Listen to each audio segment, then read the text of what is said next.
5 recettes à la une, ça sent déjà bon.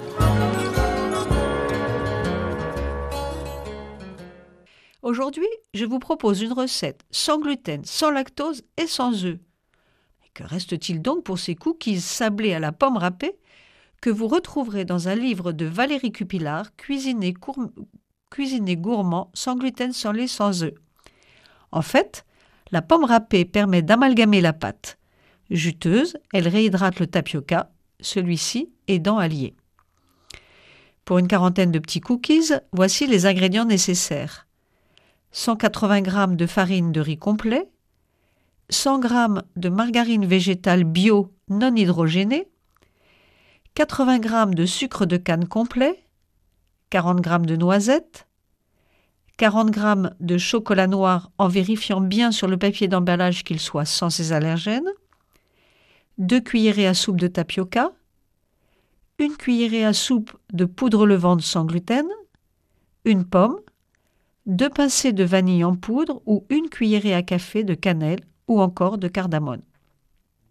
Commencez à l'avance par sortir la margarine végétale afin qu'elle soit à température ambiante.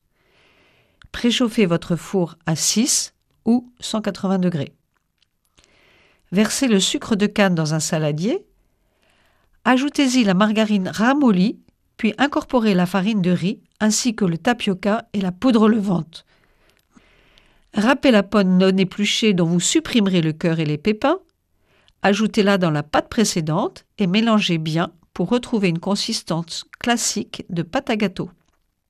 Épluchez et coupez les noisettes en 4 ainsi que le chocolat en petits morceaux.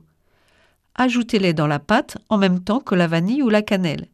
Si vous préférez utiliser une poche à douille pour former les petits gâteaux, réservez les morceaux de noisettes et de chocolat et parsemez-en sur chaque biscuit avant d'enfourner. Chemisez maintenant une plaque à four et déposez à la cuillère ou avec une poche à douille une vingtaine de petits tas de la taille d'une noix ou encore façonnez à la main des palets.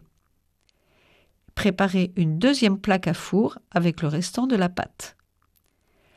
Enfournez vos plaques dans le four déjà préchauffé et laissez cuire une dizaine de minutes sans en ouvrir la porte. Dès que les biscuits sont dorés, retirez-les du four et laissez-les refroidir sur la plaque. Très friables lorsqu'ils sont chauds, ces biscuits deviennent sablés en refroidissant et se conservent plusieurs jours dans une boîte en fer si vos petits gourmands ne les ont pas dévorés avant. C'était 5 recettes à la une, à réécouter sur radiofidélité.com.